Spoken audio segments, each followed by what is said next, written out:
Bismillahirrahmanirrahim. Assalamualaikum warahmatullahi wabarakatuh. Bagaimana kabarnya pagi hari ini?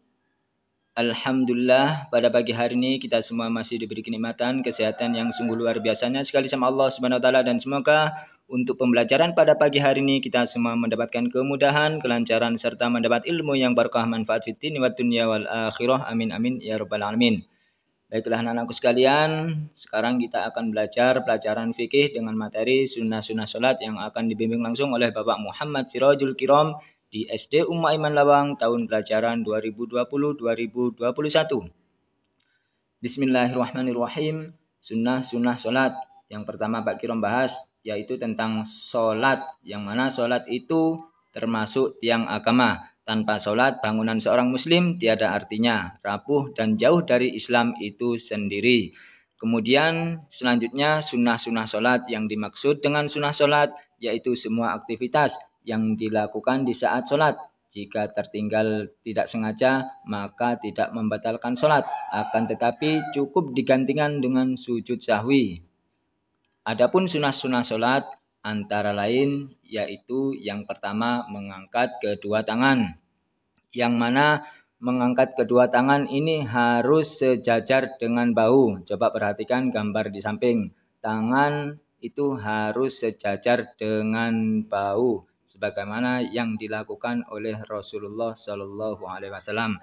Selanjutnya meletakkan tangan kanan di atas tangan kiri. Perhatikan, meletakkan tangan kanan di atas tangan kiri, sebagaimana yang diriwayatkan oleh Al-Jabir. Dalam sebuah hadis, Rasulullah pernah berjalan melewati seorang yang sedang sholat. Orang tersebut meletakkan tangan kirinya di atas tangan kanannya. Lalu beliau melepaskan tangan tersebut dan meletakkan tangan kanannya di atas tangan kirinya. Kemudian yang selanjutnya yaitu mengarahkan pandangan ke tempat sujud. Mengarahkan pandangan ke tempat sujud. Hal ini berdasarkan keterangan Al-Baghawi dalam kitabnya Syarah As-Sunnah. Melihat sesuatu tidak masalah di dalam sholat. Akan tetapi yang lebih baik adalah mengarahkan pandangan ke tempat sujud. Yaitu tujuannya agar sholat kita menjadi khusyuk. Yang selanjutnya yaitu membaca doa iftitah. Membaca doa iftitah ini termasuk sunnah-sunnah sholat. Yang mana doa iftitah itu adalah bacaannya sebagai berikut. Contohnya, Bismillahirrahmanirrahim. Allahu akbar kabiran walhamdulillahi katsira. Itu adalah contoh dari bacaan doa iftitah. Selanjutnya yaitu membaca ta'awud. Membaca ta'awud yaitu selesai membaca doa iftitah dan sebelum membaca surat Al-Fatihah. Kemudian selanjutnya membaca amin.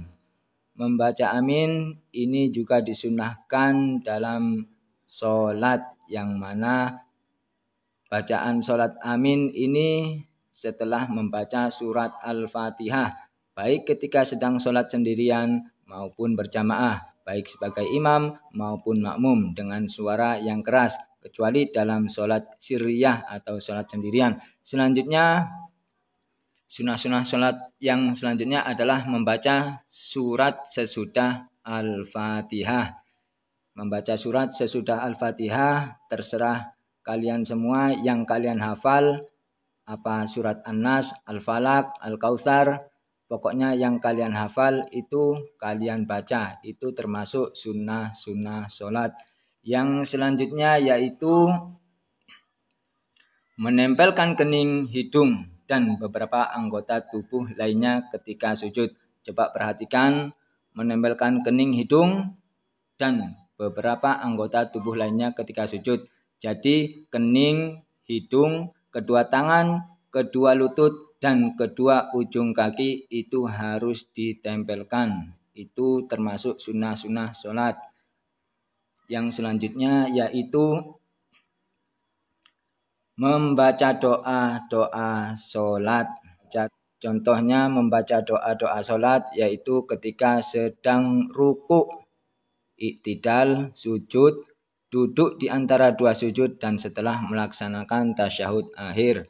Itu termasuk sunnah-sunnah sholat. Yang selanjutnya yaitu duduk istirahat. Duduk istirahat sebelum bangkit menuju rakaat berikutnya itu adalah termasuk sunnah dalam sholat. Yang selanjutnya yaitu tasyahud awal.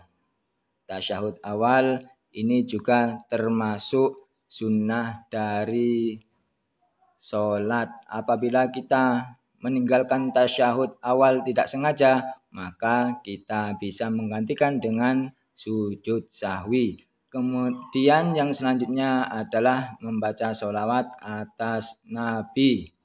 Itu juga termasuk sunnah-sunnah sholat. Yang selanjutnya berdoa sesudah membaca sholawat. Berdoa sesudah membaca sholawat. Itu juga termasuk sunnah dari sholat. Sebagaimana yang biasanya dibaca oleh Rasulullah, yaitu membaca doa maksur. Itu yang diajarkan oleh Rasulullah. Kemudian yang selanjutnya adalah salam yang kedua. Salam yang kedua ini juga termasuk sunnah sholat. Yang mana salam pertama di dalam sholat termasuk rukun. Sholat yang tidak boleh ditinggalkan. Kemudian jika seseorang buang angin, misalnya sebelum salam pertama sempurna selesai, maka sholatnya batal. Hal ini berbeda dengan salam kedua. Sebab salam kedua masuk ke kategori sunnah-sunnah sholat, bukan rukunnya. Maka jika tertinggal, maka sholatnya tidaklah batal. Mungkin cukup sekian apa yang bisa Pak Kirom sampaikan. Kurang lebihnya Pak Kirom mohon maaf yang sebesar-besarnya. Akhirul kalam. Ihdinas siratal mustaqim. Wassalamualaikum warahmatullahi wabarakatuh.